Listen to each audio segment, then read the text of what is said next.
So now, without further ado, I'm going to turn it over to our participants tonight.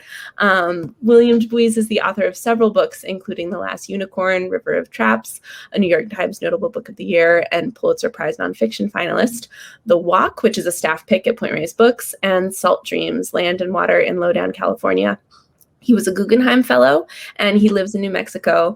His latest book, Trail to Kanjiroba, was published this month by Seven Stories Press. And Lucas Bessire is an associate professor of anthropology at the University of Oklahoma and the author of Behold the Black Cayman, a chronicle of Iorio life and running out in search of water on the high plains. Forgive me all that stammering. I'm going to turn it over to these two who will say all those words much more eloquently, and I'll see you at the end of the event. Well, great. Thank you very much, Molly. This is Bill DeBuys here. And first, I want to say that it is great to be doing something with Point Reyes Books, one of my favorite bookstores in the world. I was last there just before COVID hit, and now I wish I could come back to that spot again without COVID in the air. But here I am to present my own book. But what I really want to do, expressing my inner contrarianness, is to present Lucas's book. What I want to say about this book to get Luke started is just how much I admire the writing here. One of the hardest things, I think, for a nonfiction writer to do is to combine a personal story with sort of an objective, out there in the world story about how the world works. And what's difficult there is the personal story. So often the writer winds up asking the reader for approval or forgiveness or to agree with his prejudices or whatever. And it's really hard to get the tone of the personal story wrong as it relates to the larger story. It's also really hard to have the personal story perfectly integrated with the larger story. And Lucas Bessire has done both those things pitch perfectly in this book. It's really a marvel of that kind of writing. And I just want to congratulate you, Luke, on such a fine achievement, such a good read. And so thank you very much. And I wonder now if you would talk about your book and maybe read something from it. Well, thank you so much, Bill. That is the highest praise from someone who himself is a master of blending genres and finding voice that elucidates more than the topic that you're talking about.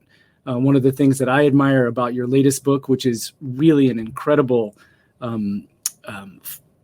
journey coming full circle in your work, is the way that you're able to tone a landscape with an emotional interior topography. And I think that there's very few people that are able to write honestly about the emotional landscape of the contemporary without falling into the traps of division, without falling into the traps of guaranteed applause lines, and to do it in a real vulnerable way. And I think that's one of the hallmarks of your entire body of work, but it's definitely something that comes really clear in the latest book. So I really appreciate your engagement with my work, and it's a real honor to be here talking to you, and it's a real honor to be here in conversation with the listeners and the audience and the community around the Point Reyes bookstore, which has done such a fantastic job cultivating and curating these kinds of conversations, which are often difficult conversations and conversations that are hard to expand in this kind of a way. So I really appreciate that. And I can go ahead and start a little bit, but a lot of people really want to hear from your work too. And I have some questions for you about writerly craft and how you manage to blur genres in such a complementary way. So I'll start with a little bit of a reading from mine, and then maybe I can ask you a question and pitch it back to you. So the first part, I'll just read from the setup of the book. And I think that one of the difficulties of this kind of cross-genre environmental memoir analytical writing is the setups, how you can introduce people to a story that has a lot of different layers. And that's definitely the case for my book, which has to do with the depletion of the Oglala aquifer, which for many people in the audience, it's one of the largest aquifer systems on the planet. It spans parts of 8 states, and it has some of the highest rates of groundwater depletion in the world. There's a huge amount of water that's taken from it, and almost all of that water is taken for industrial agriculture. So I'll go ahead and read a couple pages and then pivot from that back to Bill. Thank you all for the patience. On the high plains of western Kansas, there's no clear line between water and second chances.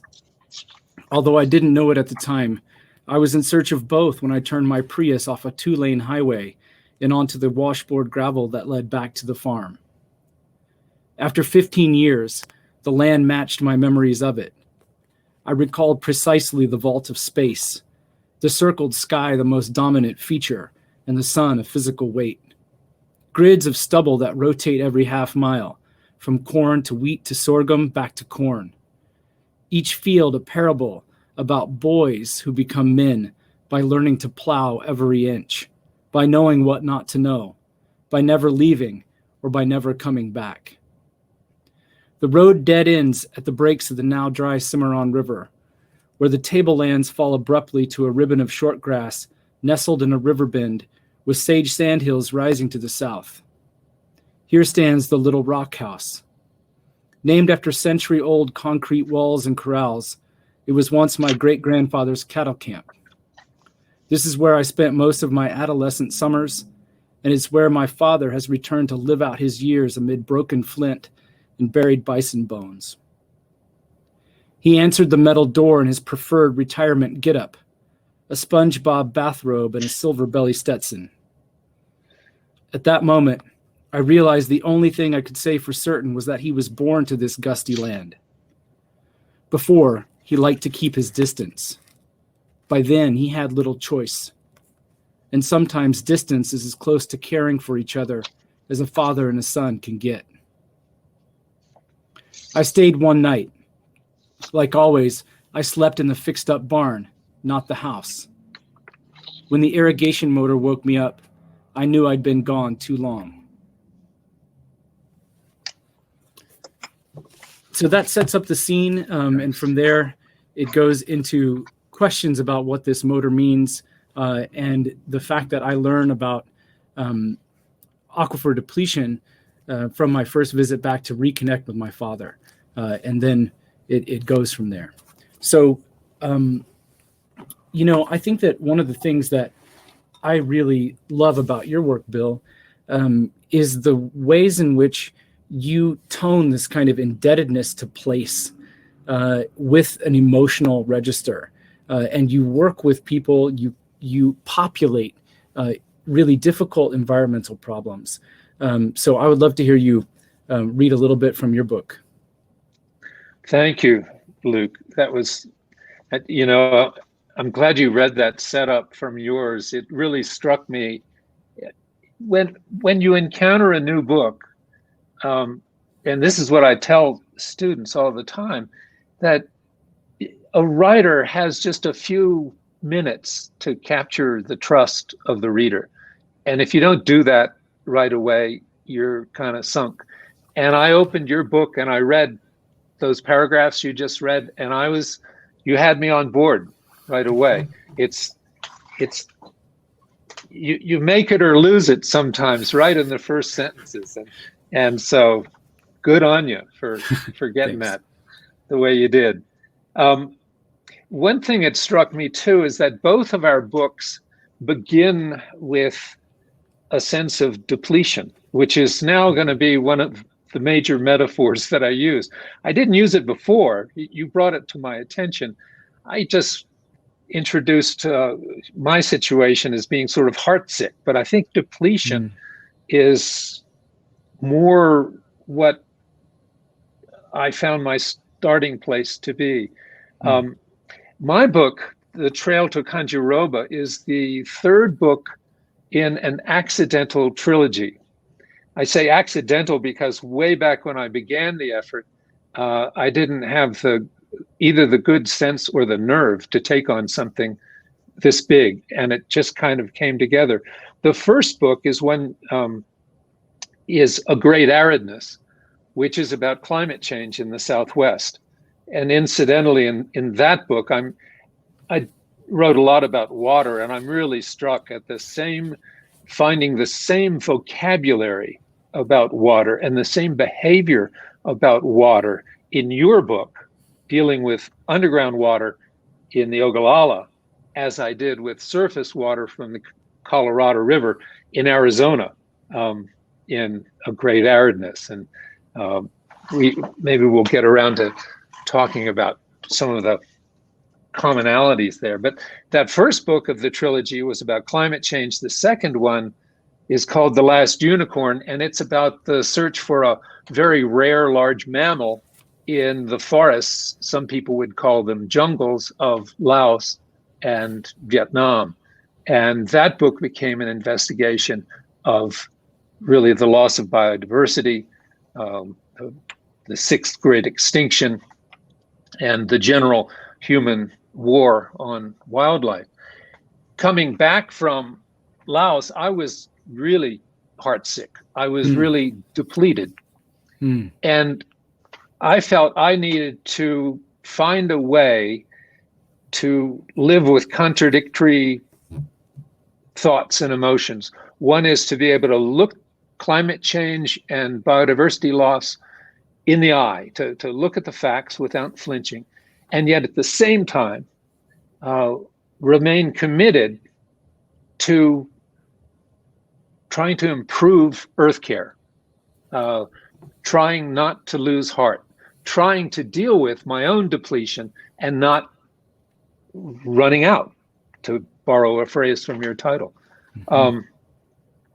So that's what impelled me to go on a couple of medical expeditions in remotest Nepal, on the backside of the Himalaya, between the main range of the Himalaya and the Tibetan Plateau.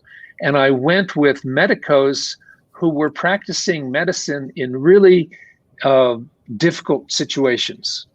No access to x-rays, scans, blood work, surgeries, any of those things. And I was thinking that maybe the ethics of that kind of medicine, which is very close to hospice care and palliative care, would give me some insight into how one might approach Earth care with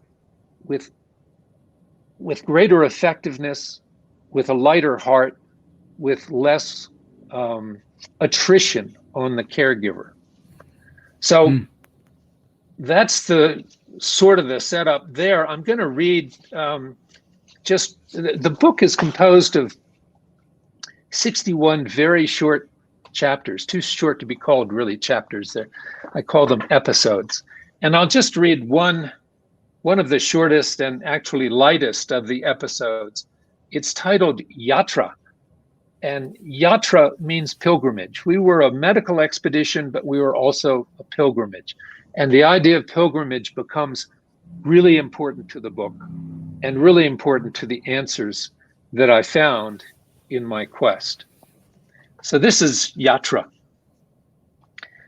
The long climb up from Shiman is for me a metronomic trudge. Step upon step, breathing hard, I think only of the act of walking. With amusement, I realize that I'm still learning to walk. I am learning, for instance, that I must walk slowly enough that I do not need to rest. At the right pace, my lungs and legs work in synchrony, and I neither gasp nor feel weak. If I stop longer than a few seconds, I lose my rhythm. It's as though my lungs and legs leave their posts, go on break, and refuse to come back. And even when forced to resume their duties, they resist working together. The trick is to keep them at their jobs. Like the tortoise that raced the hare in Aesop's fable, I need to stay in motion. Old Aesop must have walked up many a mountain. I am lightheaded near the top of the climb. My trail mates sprawl on rocks, their packs beside them. And here comes a family of villagers, mother, father, and young boy, headed down to Shimen. In Dolpo, upon encountering strangers, you bow slightly. And if your hands are free, you might bring them together in a gesture of prayer, and you say, Namaste. It's a simple word, but profound in its depth. It roughly translates as, I bow to the divine in you. By contrast, our English hi and hello have no more meaning than marks of punctuation. Each member of the passing family says, Namaste to me. Namaste, I say back, and their bright smiles continue to shimmer in my mind's eye minutes after they're gone. I probably need to drink some water. This morning, Tenzin spoke in our circle. As usual, his delivery was staccato and epigrammatic, more poem than paragraph. Tenzin's gift is to mix the cosmic with the trivial. Stop, take view into you, he coached. Absorb mountain, eat later. More important than snack bar, than granola bar, is getting blessings from our journey. He paused, looking around the group to gauge his audience. Every day, a yatra, he said. A yatra being a religious journey or pilgrimage. All we have been through, you will feel this. You will feel lighter, I think. Such lightness, I imagine, would render one indifferent to whether the trail climbed or fell, whether the distance to go was long or short. Such lightness might even enable the resolute pilgrim to round a bend and say, Namaste, and mean it, to any other creature, be it saint, songbird, or snow leopard. On this day, alas, I cannot tell my lightness from my lightheadedness, but perhaps, if I keep walking, eventually I might. Bill, that's wonderful. I mean, you really are giving a parable for so many dilemmas, and you're doing it in a way that mimics the ethos that you're trying to talk about. It's one of the most interesting things that I found in your book is the structure of your book was mirroring the ethos that you're trying to address. So I would love to hear you speak a little bit more about this ethos of hospice for the earth and earth care, and how you develop that in the book, and what other places you see that ethos of hospice care really gaining traction or purchase on an environmental dilemma in the contemporary. Well, you're right. That's what I was after, in a way, is trying to see if that ethos of hospice could work. And its essential elements can be summed up in a few words: care over cure. That was one of the sort of slogans of our clinic. Another is detaching from specific outcomes, and trying to make things the best they could be in the present. Interestingly, as Atul Gawande says in Being Mortal, the data show that people in hospice actually tend to live longer than people starting from comparable health situations who seek dramatic therapies. And the rate of depression among caregivers is half the rate among for hospice workers compared to ICU workers. Wow. But to be honest, what I found in my own pilgrimage, in the journey of the book, was that the talk about hospice was slogans, it was words. And at the very end of my journey, I was depressed. I thought I'd blown it. I wasted it. And it wasn't until a sort of epiphany right at the end that I realized the truth of it all was in the realities of life on the trail, in the being of moving through situations, guided certainly by those slogans, by those values and so forth. But the real lessons came from the non-intellectual learning of life on the trail, the being in motion. And so that I don't mean to, stumble into a really cheesy spoiler alert, but that's kind of where you wind up with the book. And in order for it to make sense, you sort of have to take the journey of the book for its tale of the significance of the journey to really make sense. So that's a wonderful answer, Bill. I appreciate that. But given your amazing trajectory of, looking at these concrete dilemmas in the preceding two books that led up to this one, how would you imagine this kind of ethos or this kind of journey being written backwards? If you would have started with this kind of pilgrimage of care rather than cure, for questions of, surface water in the West or extinction and the search for mythical creatures, which are really all about finding hope and ways forward. What do you think the lessons are for the audience and for people like me who are, grappling with these super concrete, small problems? Where does it lead us, that kind of pilgrimage? Well, I think it leads one to an appreciation, first of all, of impermanence, just knowing that everything's, all things are mortal and all things change. But beyond that, it's, one of the last 16 words of the book summarize everything I learned. It's just to understand what they mean, to unpack them in a way, you really have to read the book. But part of that is every situation a clinic. And just our clinic ethos was strong back, soft front. And there's one of the episodes that's just titled Strong Back, Soft Front. And it's not about what that's supposed to mean. It's about a scene that embodies what that is. And I just, when I get in a deep situation that is difficult for me, I just try to start behaving the way those medicos did when I watched them deal with people who were just in terrible shape and really suffering.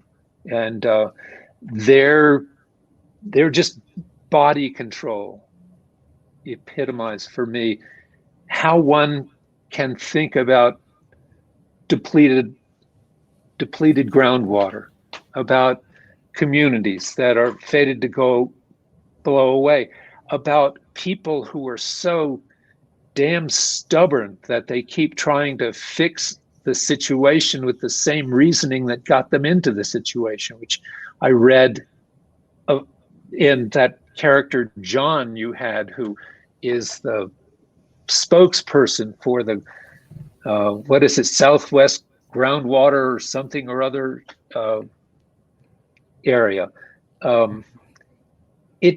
What you've written is a slow-moving tragedy, a tragedy that operates at a kind of snail's pace. And we know how it's likely to end from the beginning, but I think what you have done is to make each moment so rich and so revealing that we stay with it, even though we're on railroad tracks bound for a pretty rugged destination. And one of the ways you do that, of course, and I'm wondering what your thoughts were as you set out on this, you become the reader's representative. You're on a quest to understand the situation, and you're coming to it feeling depleted from your work in South America. You're trying to find wholeness, but also to understand your own background and the situation of the world of the Ogallala. And so you are every man for us, and you're also yourself. It's really interesting how you pursue the personal and allow it also to be sort of universal. And was that consciously in your mind at the outset? It's a good question, and I appreciate that. I think that for me, it was a revelation. I didn't start out trying to write a book about Oglala aquifers. I didn't start trying to write a book about family history or the history of settler colonialism in Southwest Kansas.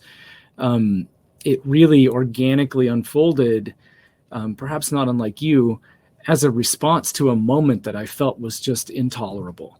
And how can we find ways to inhabit these overwhelming contradictions without just giving up, without leaving the places that we come from behind, without, blaming prior generations or blaming people on another side of some social divide, and how we can really take responsibility for how we fit within these really overwhelming and paralyzing crises. So that started with my father, and I was trying to reconnect with him and find common ground, which turned into a metaphor or an allegory for the state of the United States and the dilemmas of democracy, the dilemmas of trust, the difficulties of knowing in a personal relationship or a relationship to land what you can really depend on and what will vanish if we don't take care of it. And so I tried to just be honest about the emotional registers of the problem for myself and lay that out in the order that it kind of happened. And where that led me was not where I thought it would. I thought that it was going to be a story without any hope. I thought that, the efforts to reconnect and rebuild something with my father were probably not going to work. And my own critical, analytic, side would overpower any potentials for recharge that could have been there. But it didn't. And I think that was one of the biggest surprises, was that these moments of depletion, and this is just like in your work too. I read this into your work, perhaps, in a biased way, but I felt like you were really finding recharge within a confrontation that was ultimately mysterious. A lot of it was opaque. A lot of it was paradoxical. And that's where I kind of ended up too. But one of the things that was really striking to me is I found your work, cutting deep to the bedrock of a tragedy, but also hopeful. In the case of plains groundwater depletion, there's definitely hopeful ways forward. They're hard ways forward, but they are rooted in the same kind of values that my grandma, who had her own personal tragedy, instilled in me from an early age, which is you don't give up, you dig deeper, you find ways forward, and you don't blame other people. You take responsibility for what you're contributing, and you build alliances around points of common concern. So I found that echoing through your work as well, a sense of hope, but also a really radical call for commonality, for finding common ground around issues of deep divides right now in this country. And I wonder if you could speak a little bit to that issue of commonality or common ground in your work. Yeah, I think about it as connection, just being willing to be connected with other people. And in what you just said, you touched on so many things that I think are among the most important subjects we can wrestle with these days. You know, if we're going to find commonality, if we're going to find community, we have to find a way to love people whose values we disagree with and even abhor. And in a way, that starts within our families. And that's part of what your journey is about. And I love, by the way, how you use the word depletion and also recharge. Recharge kept coming up in what you were just saying as well. It's a great metaphor. But for me too, apart from my book, I mean, I come from Southerners who owned slaves, who, you know, were Civil War big shots and so forth. And my own ancestors, my own grandmother was one of the most wonderful people, individuals I've ever known, and yet she was an absolutely horrible racist. And so that kind of problem we're all dealing with probably in our lives, and we have to solve it to move on, especially in this particular day and age when we are all so divided. We can't seem to agree on the weather, let alone vaccinations, let alone politics or common projects. But I digress. I just want to say again that I think what you've done, one of the things I was wondering about, you said you kind of wandered into the book rather than approaching it with premeditation. There's a moment in the book, I think you've had a long discussion with your father and your Uncle Mike, is it? Mick, yeah. Mick. Yeah, shout out to Uncle Mick. Yeah, and then you mentioned in the book that you stayed up late that night writing notes and trying to get down what Mick had said, which was pretty shocking, revealing, stunning stuff. I'm wondering if at that point when you were making those copious notes, did you know you had a book on your hands at that point? Yeah, so thank you for that. And the incident you're referring to was really a revelation in the text about my grandmother's personal struggles and the fact that she had been subjected against her will to electroshock therapy in order to discipline her into following normative gender roles. And she was a local historian. She was a very talented woman, and she was a writer in her heart who never ended up publishing the things that she wrote.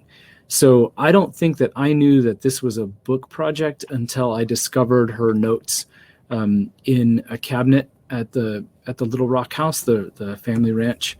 And I realized that she had compiled a huge amount of research on irrigation and was planning to write a book herself, but never got around to it, partly because of these really violent biomedical treatments that she had undergone.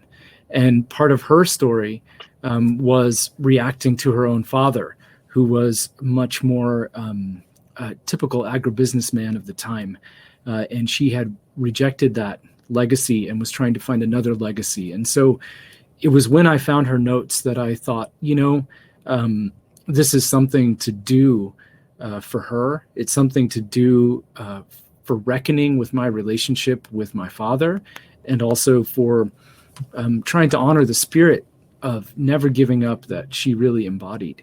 And so I think that's when I knew I had a book. And I started taking notes that way. But, how about you? When did you know that you had a book? Did you start off with this as a plan? Yeah, this time I pretty much did. I thought that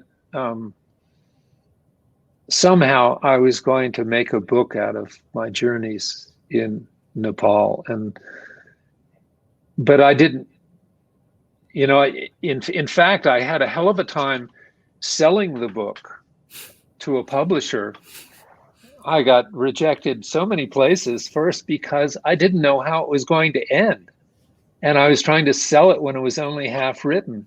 And I didn't know the ending really until I wrote it. And so in that sense, the book was a process of discovery and surprise. But when I hit the trail, I kind of knew that this is going to turn into something. And in fact, I think it was just the third day on the trail that the first words of the first episode came to me, and I wrote them in my little field notebook. Bill, so I really want to follow up on this, and I know we're going to leave some time here for questions from the listeners. But I think what you said is really important about genre, and I'd just love to hear your thoughts on, you write between genres. All of the books that you're mentioning in this trilogy really are blurring voices and registers and different kind of domains of thinking and feeling.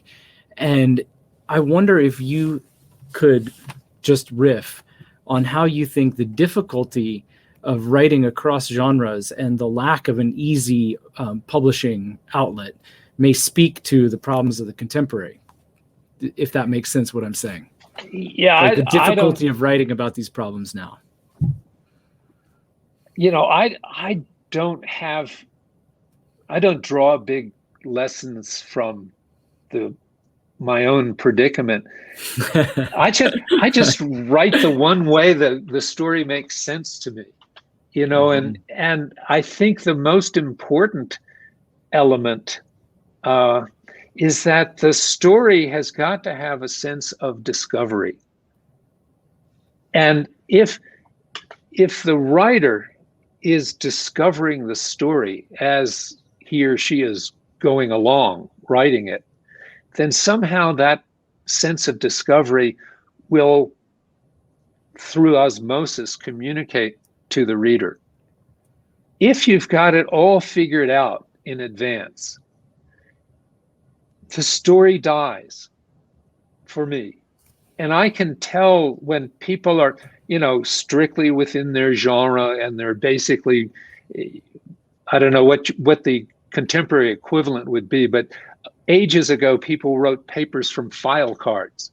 And I have this metaphor in my mind of, you can tell when people were writing from file cards. It was, okay, deal with this idea, then deal with that idea, then deal with that idea, instead of organically really mastering the ideas and just letting them flow out of you in a story of discovery.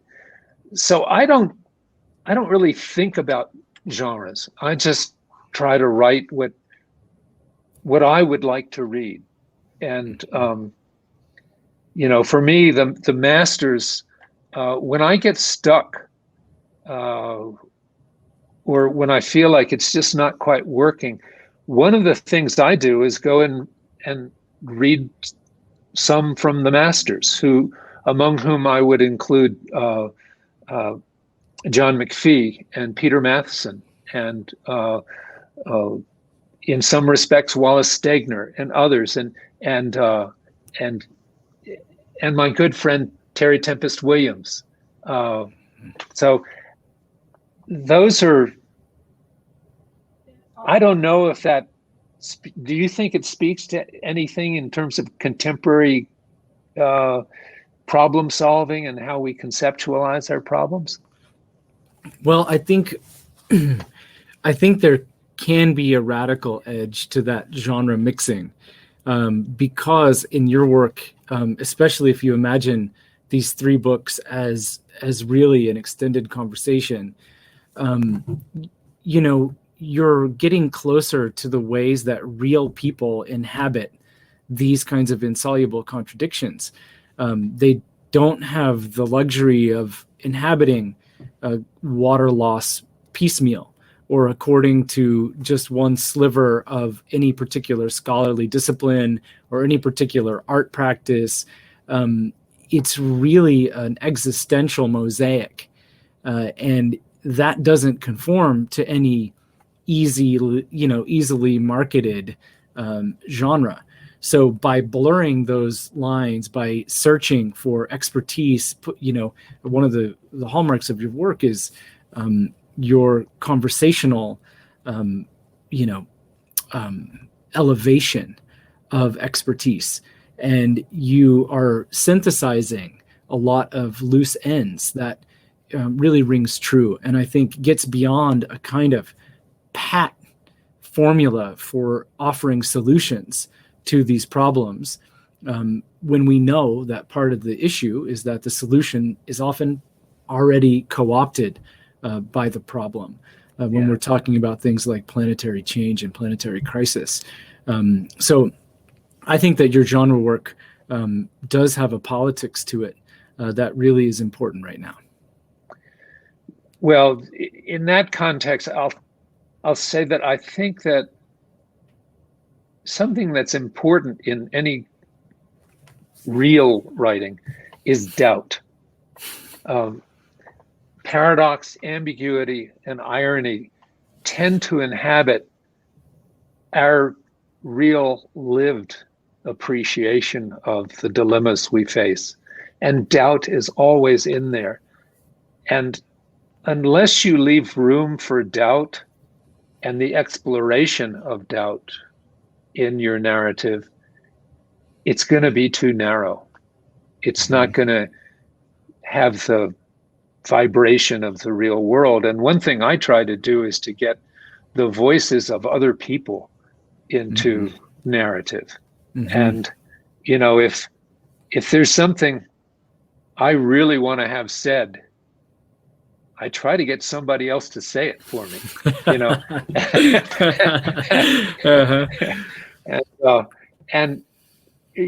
I write about the environment as you do. And one of the problems with environmental writing is so often there aren't people in it. And people really want to read about people, and they want to experience these magnificent places and problematic places through the experiences of other people who are experiencing it on their behalf. I mean, you are the representative of the reader in Running Out. But you also have other people, your father and your uncle and your grandmother and so many people that you go out to talk to interview, who are commenting. So we feel the lived experience of those problems through those other people. Not that they're always telling us what we need to know. They may be telling us what they think they know that we know is nuts. But that's part of the interaction of this ambiguous, crazy, paradoxical world we're in. And that's what I think communicates to the reader who doesn't want pat answers, who isn't going to believe them if you dished them out to it. Yeah, that's right. Bill, so I know we're narrowing in on here on our time, and to any listener, please write in questions. I think either of us would be happy to respond. But Bill, could you tell us where you imagine your lifelong pilgrimage going next, or what journey is compelling you now?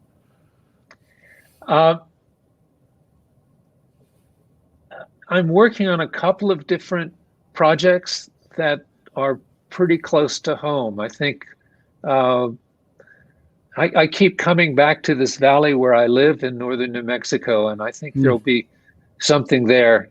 I've got a project that's just getting born. The working title is My Life in Trees, and we'll see where that leads. What about you? That's nice. What lies ahead for you? You've got to combine a writing life with, I'm sure, a very demanding teaching schedule at the University of Oklahoma, isn't it? Yeah, I mean, it's a real privilege to be able to talk to young people who are really grappling with these kinds of things. And I think that, one of the things that, again, resonates between both of our books that we're talking about is finding a responsibility to the future and writing for future generations. So, teaching is part of that at its best. Yeah, I've got a couple of other things that I'm thinking about, but it's really, a question of continuing a journey back to roots, and specifically this question of recharge, or how you find a more hopeful turnaround. Because, after I'm dead, the future generations are going to be coming back to these same places. They're going to be looking for regenerative agriculture, or more sustainable ways to do things, or how you can restore the soil, how you can foster a kind of ecological return. And I'm interested in those kinds of stories and journeys, and if there's a head start that I can do in the limited time I have left on the face of this planet to get those things going. So anyway, I want to say that I really appreciate your work and the care and the kindness and the commitment that you bring to it, Bill. Oh, thank you very much. And the same back at you. And I hope that events will allow our paths to cross in the actual non-digital world, that we get a chance to meet down the line. And then I can tell you in full the possibility of that day when I might have met your grandmother. Great.